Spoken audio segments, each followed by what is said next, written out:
Olá pessoal, meu nome é Vitor Matos e eu sou estudante de fisioterapia.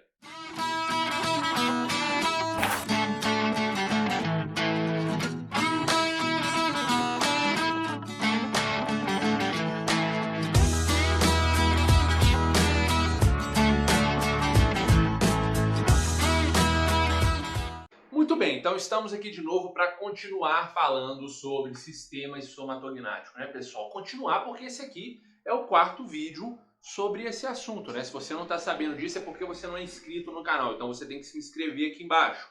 E se você já é inscrito, então só está faltando você apertar o botãozinho do lado do botão de inscrição, que é aquele botão com sininho. Porque quando você apertar esse botão, você vai receber uma notificação todas as vezes que um vídeo novo subir aqui nesse canal. E dessa forma você vai ficar por dentro dos assuntos que estão rolando no momento aqui dentro, tá? E o assunto do momento agora, pessoal, é esse daqui, tá bom? Sistema estomatognático. Então a gente está falando basicamente de cabeça e pescoço.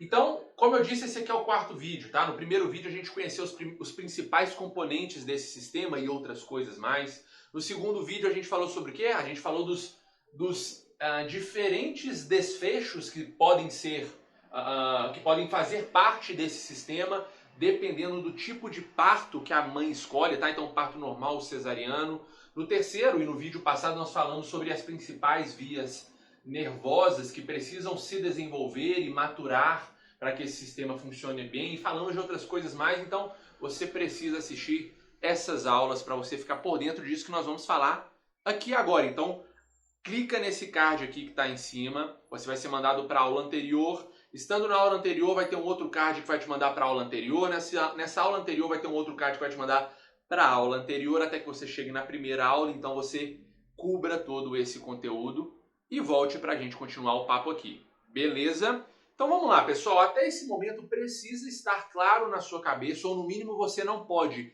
estranhar eu te dizer que o corpo humano, o organismo humano inteiro, ele pode, muito provavelmente, vai estar em equilíbrio, vai alcançar o seu estado homeostático, uma vez que a gente tem um correto funcionamento do sistema estomatognático. Uma região pequena dessa aqui, só da cabeça que eu estou falando, se ela funcionar bem, se ela receber os corretos estímulos que são necessários, principalmente no período inicial da vida, é muito provável que esse corpo ele fique livre de uma série de complicações. Tá bom, pessoal? E é claro que isso acontece, tem muito sentido, porque aqui nessa região a gente tem a passagem, ou a gente tem um processamento dos dois elementos mais importantes para o corpo humano, que é o ar que nós respiramos e a comida que comemos, não é verdade? Então o ar ele entra pelas narinas, ou deveria, e a comida entra pela boca e é processado na boca, é deglutida por aqui e é mandada, tanto o ar quanto a comida, para sistemas inferiores aí que vão suprir e vão providenciar tudo de mais importante para todas as outras regiões desse corpício aqui. Então, galera, é muito importante a gente criar aqueles comportamentos, tá bom? A gente ter a correta amamentação, seguindo as orientações que nós já conversamos aqui. A gente estimular a maturação daquele bebê, das principais vias que vão participar diretamente da formação desse sistema. Tudo isso é muito importante, tá bom? Esse sistema, ele é muito importante. É isso que eu queria introduzir para vocês aqui. Então na aula de hoje, nesse vídeo aqui, a gente vai falar sobre a fisiologia do sistema estomatognático de um respirador nasal, tá bom? Ou seja, como que funciona o sistema estomatognático de uma pessoa que é normal, tá? Normal aqui eu estou dizendo porque é da forma como o sistema deveria funcionar, tá? Das pessoas que respiram pelo nariz. Então o que que acontece quando esse sistema ele está em repouso em um respirador nasal? O que acontece quando esse indivíduo ele está mastigando em um respirador nasal? O que acontece quando ele está deglutindo essa pessoa que é um respirador nasal? Tá entendendo, pessoal? É disso que nós vamos falar principalmente. Então eu quero começar introduzindo aqui uma ideia, ou apresentando uma ideia que até agora não foi mencionada aqui nessa série de vídeos, tá? Mas os autores, os especialistas, né, as pessoas que falam bastante sobre o sistema estomatognático e o funcionamento dele, né, as implicâncias, não é implicâncias não, é as aplicações que eu queria dizer desse sistema para todo o corpo humano, eles mencionam que uma vez que o vedamento labial acontece, ou seja, quando o meu lábio superior ele encontra o lábio inferior e ele isola a minha cavidade bucal do meio externo, eu vou ter a criação de uma pressão dentro da minha boca que é diferente da pressão do lado de fora da minha boca.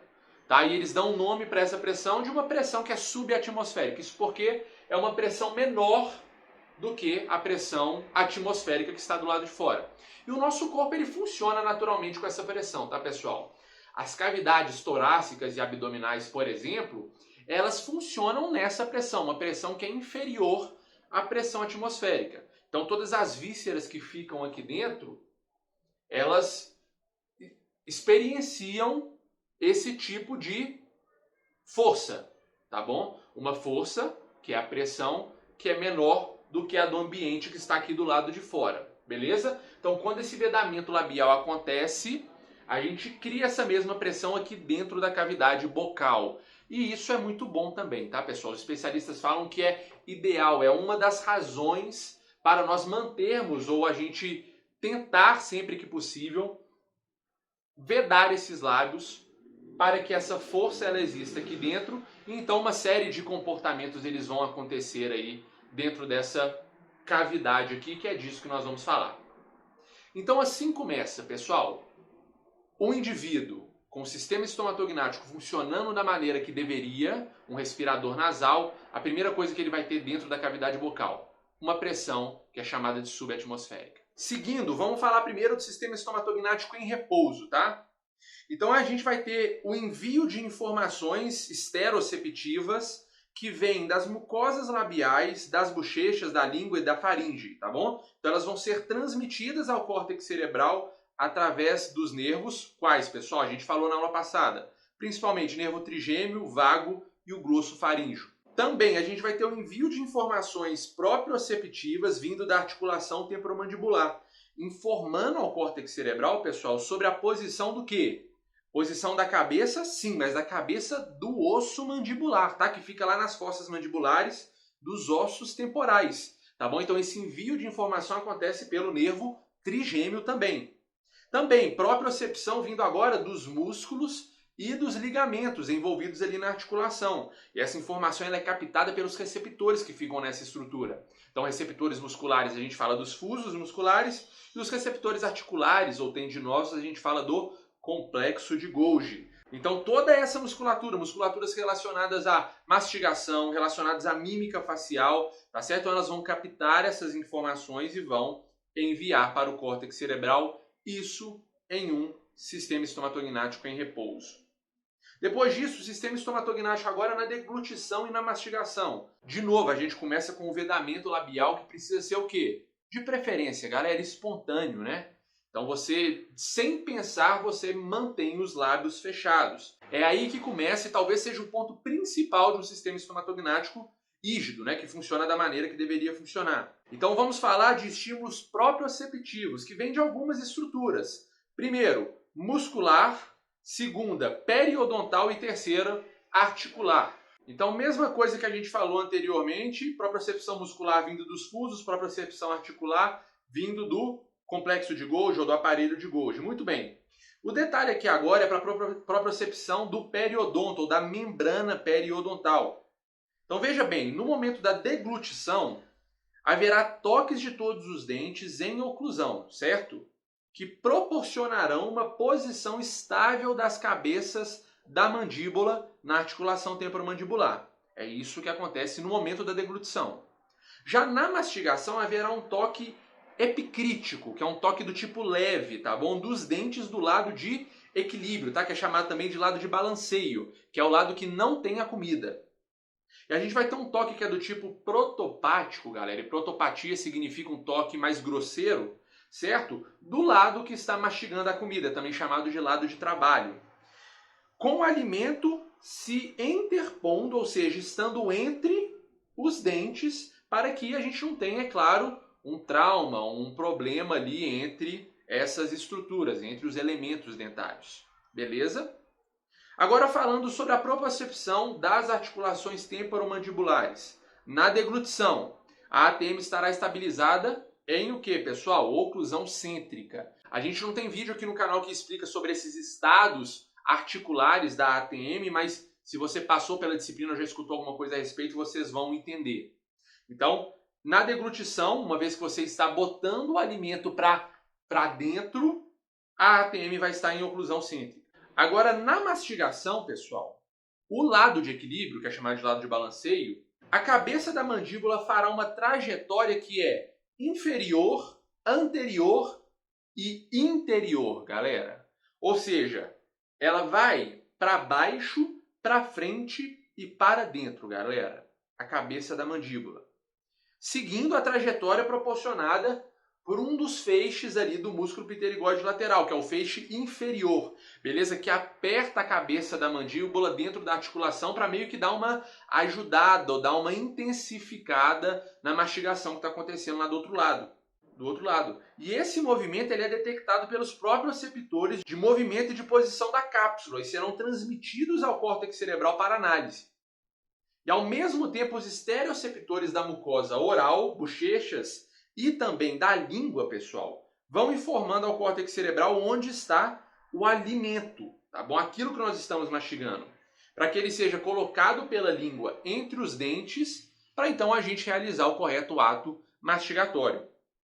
Enquanto isso, a cabeça da mandíbula do lado da mastigação, ou seja, o lado de trabalho, é levada para o lado e ligeiramente para trás, dentro dos limites de possibilidade ali que a cápsula articular permite, né, pessoal? Então essa situação é transmitida ao córtex cerebral pelos próprios receptores de movimento e posição articular, contidos dentro da cápsula articular, beleza, pessoal? Então é isso aí que acontece em um sistema estomatognático de um respirador nasal. E agora eu quero dar ênfase em um ato específico, tá bom? Para apresentar para vocês uma ideia que talvez não seja muito comum, tá? Da gente ver por aí, que é sobre a mastigação. Vamos falar especificamente sobre a mastigação. E para a gente bater esse papo aqui, eu quero comentar com você sobre um estudo que foi feito lá no Reino Unido, tá bom? Um estudo bem interessante. Mas para isso eu vou ter que criar um quadro. Vou ter que criar um quadro no quadro. Então, espera aí, pessoal. Vou desenhar isso aqui. Daqui a pouco eu volto.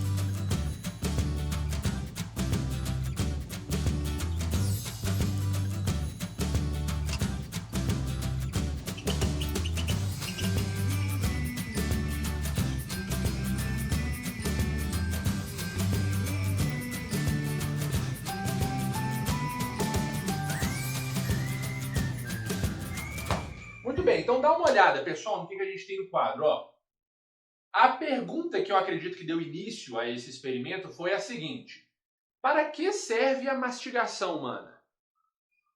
Uma pergunta mais direta é: para que a gente mastiga a comida que a gente come? Olha essa pergunta. E a resposta óbvia que vem na nossa cabeça é: ora, a gente mastiga a comida que a gente come para que ela consiga ser digerida no nosso estômago, não é verdade? Porque é só sendo digerida que aqueles nutrientes conseguirão o quê? Serem absorvidos, e então esse corpo vai conseguir funcionar. Do contrário, o negócio não vai andar, não é verdade? Então essa é a primeira resposta, mas será? Olha o que esse pessoal fez. Lá no Reino Unido, eles contrataram um grupo de pessoas para participar do estudo e eles separaram essas pessoas em dois grupos. Um grupo de pessoas que mastigariam a comida e um grupo de pessoas que não mastigariam o que comessem. Então aqui, não mastigando a comida, eles simplesmente partiriam a comida em tamanhos ali suficientes para passarem pelo esôfago e nada mais. Botariam dentro da boca e mandariam para dentro direto. E aqui mastigaria normalmente, tá? E eles criaram 3 grupos de alimentos, tá bom? 3 grupos de alimentos que seriam dados para esses indivíduos. Então o grupo 1 de alimentos continha o quê? Peixe, ovos, pão, arroz e queijo, principalmente. O grupo 1 de alimentos. O grupo 2 tinham carnes vermelhas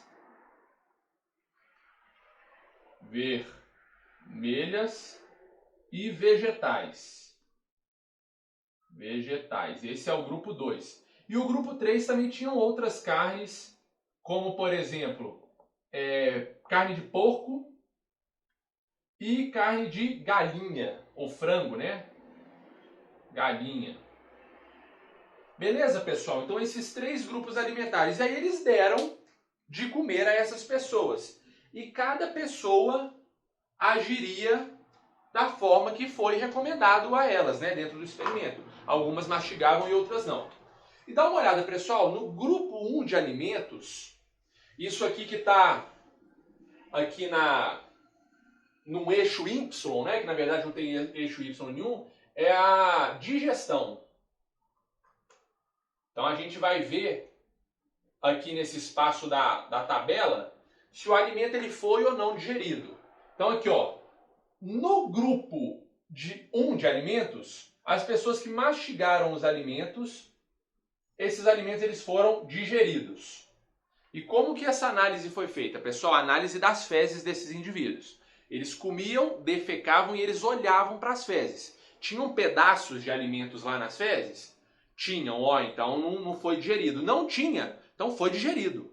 Então, olha, as pessoas que mastigaram essa comida aqui, foi digerido completamente, não tinha nada nas fezes. E as pessoas que não mastigaram esses alimentos aqui, também foram digeridas. No grupo alimentar 2, nas pessoas que não mastigaram a carne vermelha e os vegetais, tinham pedaços desses alimentos lá, nas fezes. E as pessoas que mastigaram foram digeridas. Foram digeridas, tá? Eu botei um tiquezinho aqui menor do que aqui, porque eles contam que tinham também alguns pedaços lá, ainda que a pessoa tenha mastigado.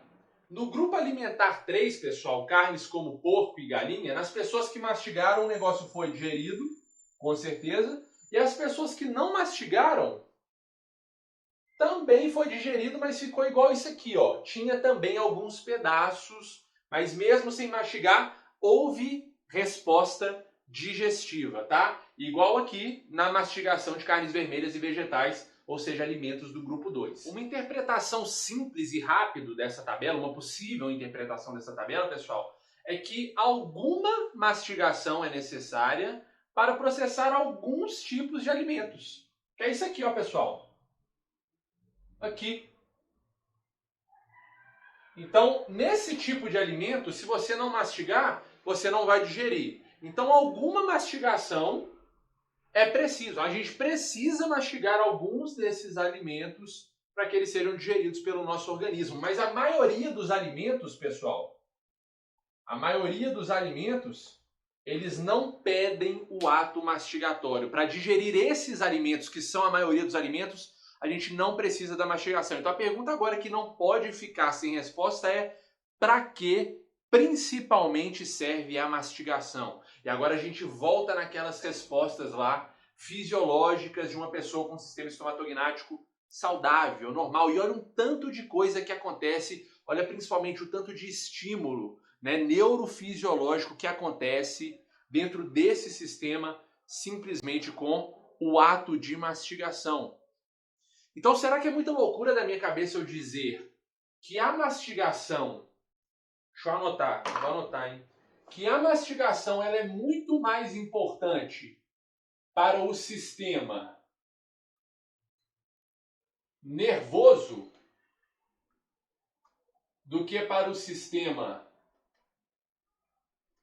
digestório, por exemplo? Será que é muita loucura da minha parte eu pensar isso? Que as razões para que exista e as funções da mastigação, elas estão muito mais ligadas à maturação, ao bom funcionamento do sistema nervoso do que ao bom funcionamento do sistema digestório, porque olha aqui, a gente tem aqui provas de digestão acontecendo sem que mastigação nenhuma tenha sido realizada. Mas em todo momento em que a mastigação estava sendo realizada aqui, ou está sendo realizada, ou precisa que aconteça aqui em qualquer outro lugar, todas aquelas aferências estão acontecendo e existindo, e essas aferências estão tornando o sistema estomatognático cada vez melhor e mais bem ajustado dentro de um corpo inteiro que ganhará benefícios pelo ajuste ou bem-estar desse sistema. Para terminar, galera, eu quero falar com vocês agora só sobre 4 coisas que eu vou colocar aqui no quadro para a gente já fechar essa aula. 4 coisas, e essas coisas são impurezas do sistema estomatognático, pressão, temperatura e umidificação, tá bom? Que é uma alteração da densidade daquele gás que nós respiramos. Então, quanto mais úmido é o gás, mais denso ele é, e quanto menos úmido, mais seco, ele é menos denso, tá certo? Então, ele precisa, o ar que a gente respira precisa ser tratado, tá? Então, a gente precisa retirar as impurezas dele, a gente precisa colocar esse ar na temperatura adequada, a gente precisa colocar uma pressão adequada nesse ar e precisa botar também uma específica densidade desse ar, ou seja, umidificar ele ou não, mas a gente já viu até aqui que a gente precisa sim umidificar esse ar. Então, vamos colocar isso aqui, ó. Então, para terminar, como eu disse para vocês, a filtragem do ar, a equalização da temperatura, ou seja, o nivelamento da temperatura do ar que está entrando com o nosso ambiente interno, a pressurização daquele ar e a umidificação do ar. Na filtragem, quem se ocupa de filtrar, de tirar as impurezas desse ar que nós estamos inspirando, pelo nariz, tá, pessoal? Tem que ficar claro, meu Deus do céu, tem que ficar claro que isso aqui é um aspirador, o quê? Nareba. O cara respira pelo nariz, que é como deve ser, tá, pessoal? Respirador nasal. Muito bem, então a filtragem do ar acontece nas fossas nasais e nos cílios, então a própria mucosa da fossa nasal ela tem dispositivos ali que já selecionam os elementos que estão nesse ar, e os cílios também, pessoal, os pelos do nariz, ele também serve para isso, tá bom? Retirar impurezas, moléculas, elementos que não farão bem para o nosso organismo. A equalização da temperatura, como que aquele ar que está entrando no nosso nariz, ele fica da mesma temperatura ou da temperatura adequada para o nosso sistema respiratório e para o nosso corpo todo? Pessoal, também a mucosa nasal. Então acontece que a mucosa nasal, o tecido mucoso em geral, ele é muito rico em o que? Vasos sanguíneos, galera. Então quando aquele ar ele está entrando ali, a mucosa ela dilata, os vasos sanguíneos da mucosa eles dilatam, então o ar que está passando ele gera mais atrito na mucosa. Vocês percebem? Porque os vasos dilatam, por consequência a mucosa também dilata, então o ar ele precisa esbarrar e passar, ele precisa raspar ali na mucosa. E quando esse atrito acontece, a gente vai ter o quê? A equalização ou igualamento da temperatura da mucosa, que nada mais... A temperatura da mucosa é a temperatura do sangue, né? Que está ali aqueles capilares pela mucosa inteira. Então o ar ele fica basicamente da temperatura do sangue que está do nosso corpo, que está dentro daqueles capilares que estão na mucosa. Entendeu?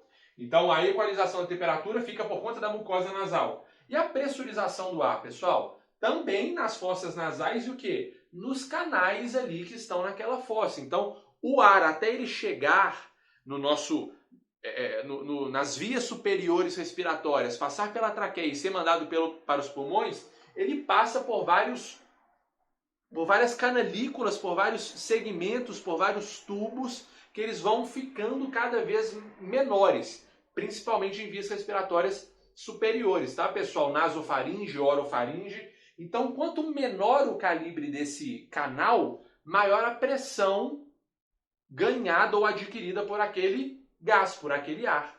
Beleza, pessoal? Então, principalmente os canais das fossas nasais. E, por fim, a umidificação do ar. Pessoal, a umidificação do ar acontece, você já tem que estar com isso aí na ponta da língua, acontece por causa da lágrima, né, pessoal? Então, o respirador nasal, a gente tem aquele constante disparamento de lágrima pelo ducto lacrimal, e quando o ar passa ali, ele esbarra, ele tromba na lágrima, e ele fica úmido, ele fica nojeito para ser então absorvido e metabolizado pelo sistema respiratório. Então, gravem, aprendam tudo que a gente falou nessa aula. Sabe por quê? Porque essa aula aqui ela é muito importante para a aula que virá depois dessa. Porque nessa aula a gente falou do sistema estomatognático de uma pessoa normal, né? E vocês entendem normal aqui, eu expliquei para vocês, como de uma pessoa que tem um correto funcionamento do sistema estomatognático, né? Então o respirador nasal, principalmente o indivíduo que mamou, que faz o vedamento labial e etc. E agora na próxima aula a gente vai falar da fisiologia do sistema estomatognático de um respirador bocal. Então como que funciona isso tudo, como que se passa todos esses fatos, essas etapas que a gente listou, que a gente conheceu nessa aula, só que agora em uma pessoa que respira pela boca, que mantém ela aberta e não usa o nariz para respirar, respira pela boca. Vocês vão ver como que é diferente. Quer apostar? Fica comigo para a próxima aula, beleza? Se inscreve no canal, dá um joinha no vídeo, deixa aqui embaixo nos comentários a sua opinião, quero saber muito o que você achou e a gente se vê logo mais. Fica de olho aí, até mais.